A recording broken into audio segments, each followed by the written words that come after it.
Bună ziua tuturor! Astăzi vă prezentăm pielea tăbăcită 100% vegetal sub formă de crupon dublu, mai exact spatele bovinei, disponibilă în 3 variante de culori, natur, dark brown și negru.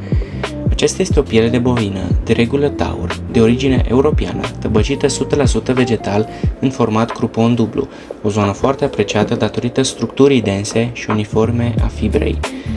Cu o grosime de aproximativ 3,5-4 mm și o fermitate ușor crescută, permite embosarea, modelarea sau chiar sculpturi. Fiind o piele în crast, adică fără vopsea la suprafață, oferă foarte multe posibilități de prelucrare și personalizare.